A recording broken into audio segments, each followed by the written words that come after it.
The gross domestic product or GDP is one of the most frequently used economic terms. It forms the basis of all discussions that happen around economics, around finance, business, or even public policy. However, it is also one of the most misunderstood terms. On this video, I'm going to break down GDP for you. I'll talk about what is GDP and what does it signify.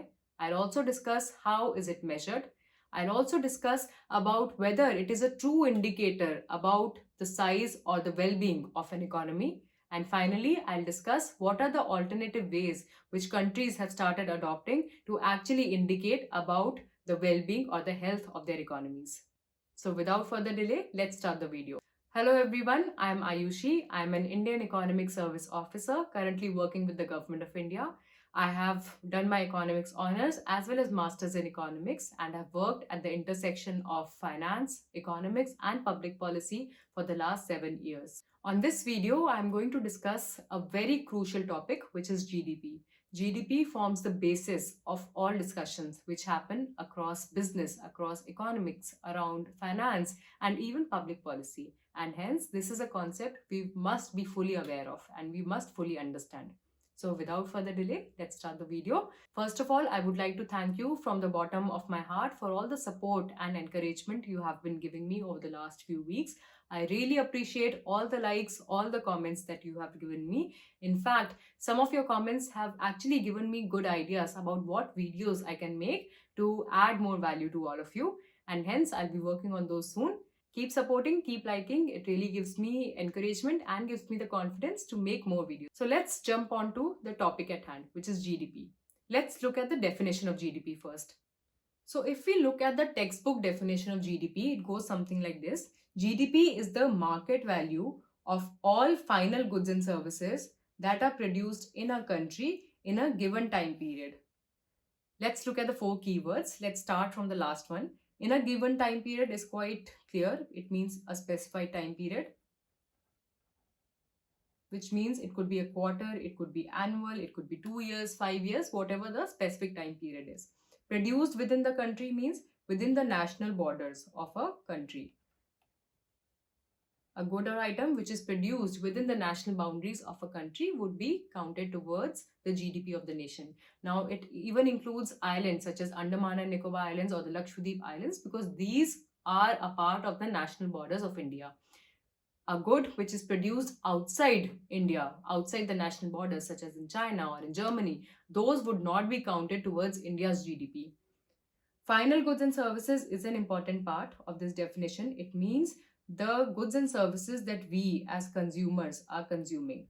So it could be the household consumption. For example, we consume food items, we consume electronics, we consume education services or the health services. All these would be counted towards the GDP of the country. The market value means the monetary value. That means all these purchases would be denominated in a particular currency. It could be INR, it could be USD, whatever the price is at which these goods and services are being sold in the market would contribute towards the GDP of the country.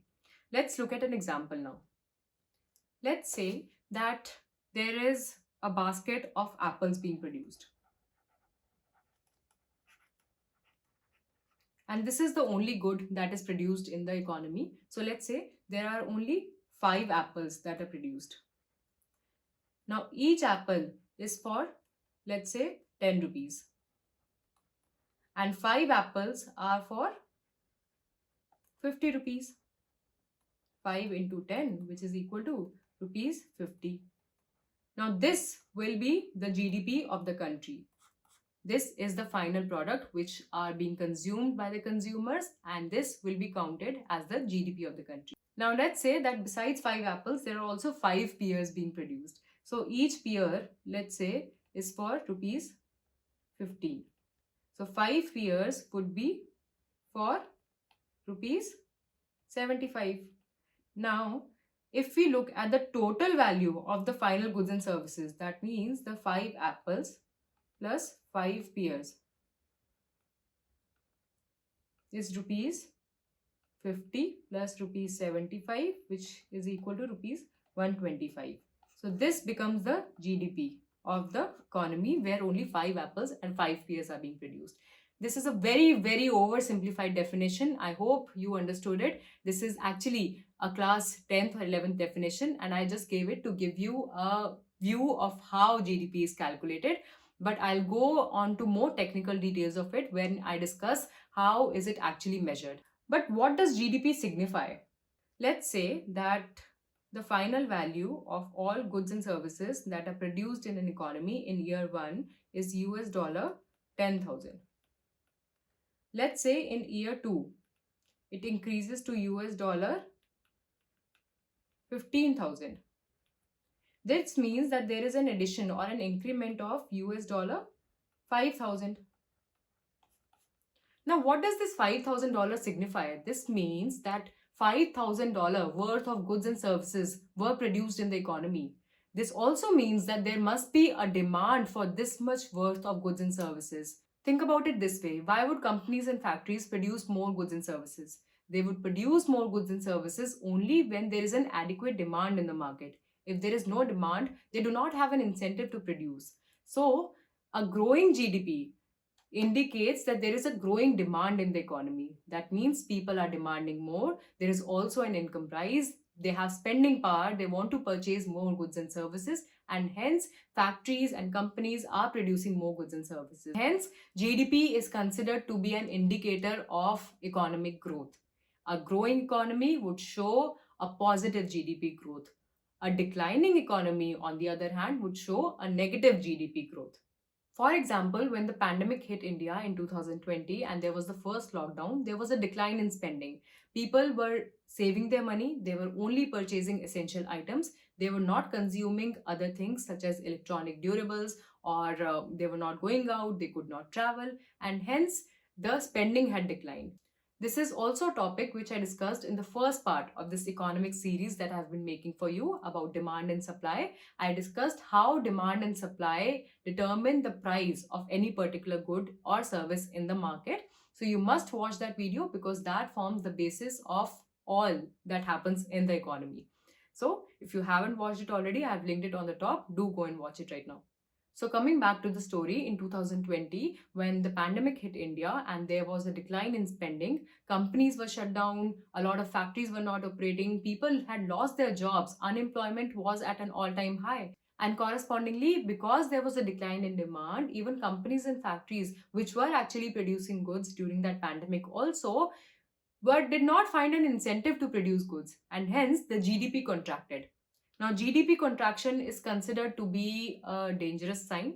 A GDP contraction for 2 consecutive quarters is technically called as recession. So, if you see that GDP has contracted for 1 quarter and the next quarter, then technically that economy is in recession. With me so far? So, this is what GDP is and what it signifies. Let's quickly come to how GDP is measured. So value chain is something which I discussed in part 2 of the series, which was on inflation. Basically, I discussed what causes prices to rise and how inflation affects our income, our savings, our long-term wealth creation. And in fact, inflation can be so dangerous that it can lead to the economic crumble of entire nations. So if you haven't watched that video already, do watch it right now because it will give you an idea about how dangerous inflation can be and what should we be doing to curb inflation. So let's talk about value chain again.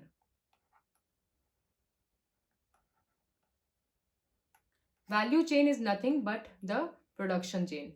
It basically gives an indication of what all stages does a particular product go through in the production cycle. So let's consider the example of bread.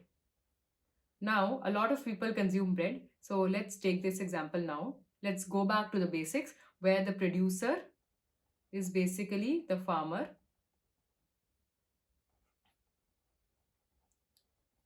And then the farmer basically grows wheat. Farmer sells it to an atta chakki wala or the mill, wherein the mill converts the wheat into wheat flour. The mill owner then sells this product to a baker. The baker then converts the wheat flour into bread. And finally, the baker sells it to the end consumer, such as you and I. and we consume this bread. So when the farmer starts producing wheat, he's starting at zero. He takes some inputs, he'll take the seeds, he'll take fertilizers, pesticides, he'll grow the crop, he'll thrash it, cut it, and then finally add value worth rupees 5 and sell it to the mill owner at rupees 5. The mill owner is then going to take his equipments, which are the grinder, etc., and then he is going to grind the wheat into wheat flour and add worth to it and sell the wheat flour to the baker at rupees, say let's say 10. The baker then adds value worth rupees 15. He takes an oven, he bakes the bread, and finally he sells it to the final consumer at rupees 15. So we as consumers end up paying rupees 15 to the baker. Now there are three ways to determine GDP, and with this oversimplified example, I'm going to cover all the three ways so that you have a broad understanding of how GDP is measured. The first way is called as value add approach. This basically sees what is the value being added at each stage of the production cycle. So here, let's see, the value add is rupees 5. The value add at the mill owner stage is rupees 5 again. The value add at the baker stage is rupees 5 again. And finally, we end up paying 15 rupees. So if we look at the value add at each stage of the production cycle here, it is 5 plus 5 plus 5 rupees.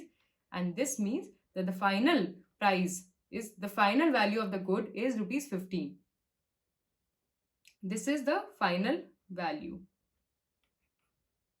And hence, by the value add approach, the GDP of the country would be equal to rupees 15. The second method is called as income method. Now, income method will see that what is the income that is being earned by each stakeholder in that production cycle. So let's say that the farmer has zero input costs and he earns rupees 5 out of it. The mill owner purchases the wheat from the farmer at rupees 5, so his input cost becomes 5, and finally sells it at rupees 10. So the income he's earning is rupees 10 minus 5. Similarly, the baker is selling his product at rupees 15, but purchasing the raw inputs at rupees 10. So we'll subtract that from 15, and this means 5 plus 5 plus 5, again rupees 15. This means again by income method the GDP comes out to be rupees 15. That means we are just taking the net income of all the stakeholders in the production. The third way and the most commonly used way is called as the expenditure method. This basically sees that what is the final expenditure being done by the consumer while purchasing that good. So it is a very, very simplistic measure in a way. So it says that the final consumer is paying rupees 15 to purchase that final bread that we are consuming. So by the expenditure method, the GDP of the country would be rupees 15. Very, very simple, right? So this expenditure method is the most commonly used method of GDP determination. So let's delve into the expenditure method in a little bit deeper fashion. So by the expenditure method, we are going to make our example a bit more realistic. We are going to consider all the stakeholders that are involved in the economy. So broadly, if you look at the stakeholders involved, it would be people like you and us, the final consumers, or let's call them the households. Because as households, we tend to purchase a lot of goods and services.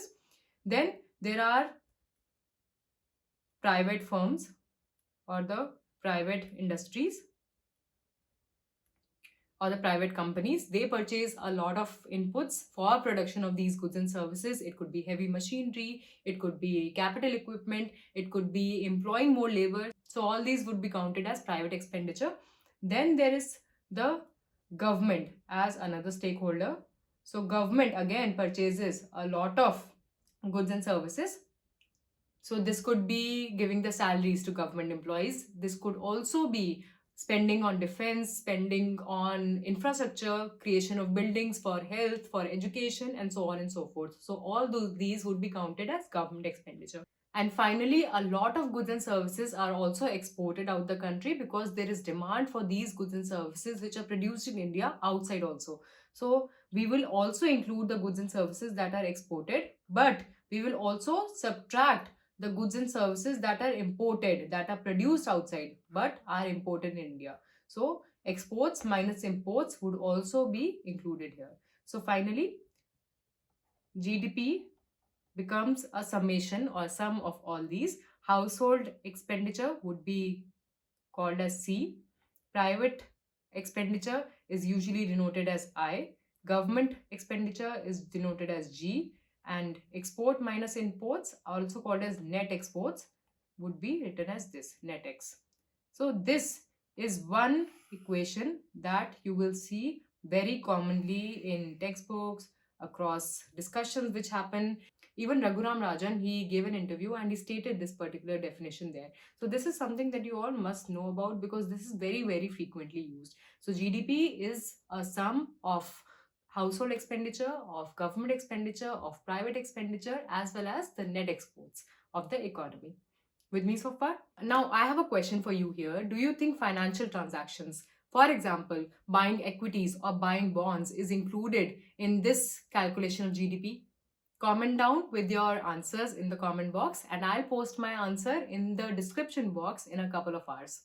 Now, this was the theoretical or the more technical side of GDP. Let's come to the more practical aspects of GDP, wherein we discuss whether GDP is actually the right measure to understand the size or the health of the economy or not. Now let's take an example of country A and country B. Let's say country A has a GDP of $100 and country B also has a GDP of $100. Do you think they're at par with each other? Well, the answer is no. The first aspect that we have to look at is population size. Let's say US and China both have same GDP. But do you think that they are at par with each other? No, because China has a population of 1.4 billion people. However, US has a population of only 300 million people. So that means that GDP per population or GDP per capita is not the same. GDP per capita is basically total GDP of the country divided by total population of the country. So while the GDP of two countries may be the same, but if the total population varies, then the GDP per capita or GDP per population will vary, and hence it will give a very, very different picture about the two economies. This is one thing that we must always keep in mind. So comparing just the GDP of two countries is not the right way to go about it. The second aspect that we have to look at is GDP growth rate. Now, because the state of any economy is very, very different from other economies, so no two economies would be the same. They might be similar, but the nature of the politics there, the nature of the goods and services that are produced there, the kind of production that happens, the dependence of that economy on external factors might be very, very different, and hence the GDP of two countries may not be comparable. So we must look at the growth rate of the GDP. Growth rate measures the change in GDP which happens in that particular economy itself. So for example, if we say that India is growing at 7%, it means that the GDP of the country is increasing at 7%. So therefore, GDP growth rate becomes a better measure to calculate the actual progress that is happening in the economy. The third aspect is something called as purchasing power parity. A very, very important concept to understand.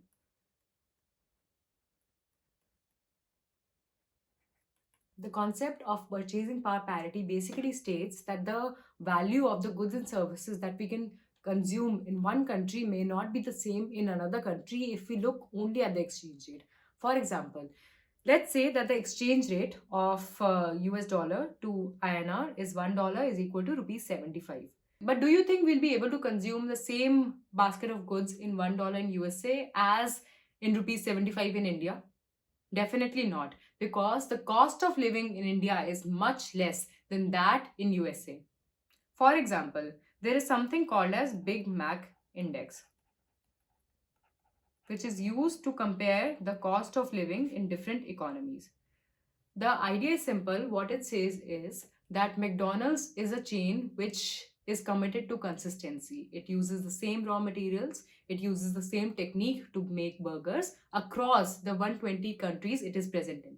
So, a burger which costs $4 in USA, which if converted into rupees would be approximately 300 rupees. Do you think that we'll get same one burger in India at rupees 300? No, we can in fact get 6 burgers here. So, while in USA we were able to purchase only one burger, here we are able to purchase 6 burgers. So, this is basically PPP.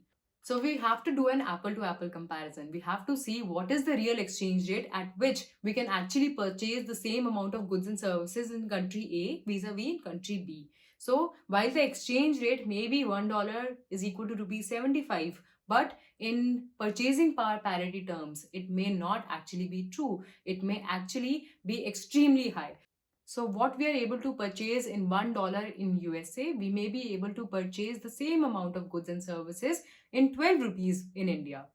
So the actual exchange rate in PPP terms may actually be $1 is equal to rupees 12.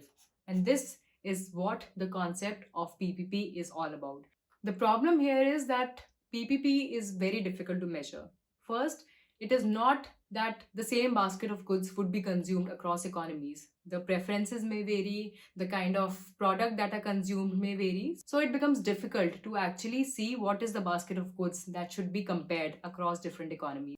So Big Mac Index was one estimate that was introduced by University of Pennsylvania. There was also a Mini Mac Index which was introduced, which basically compared the prices of a mini iPad across different economies and then estimated the exchange rate in PPP terms. So there is a large faction of economists which says that GDP comparison across economies is not the right measure. GDP should actually be measured in PPP terms.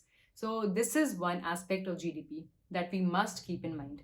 And finally, the most important criticism of GDP being used as a measure of the status or the health of the economy is that it does not really take into account the well-being of its citizens. It does not take into account the income disparity, gender disparity, environmental destruction. It also does not take into account the education level, the health status of its citizens. And hence, it is considered to be not an ideal solution to measuring how the economy is performing.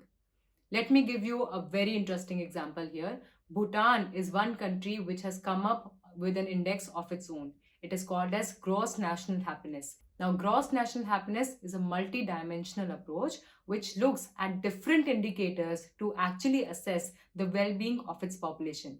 For example, it looks at the psychological well-being. It will look at environmental factors.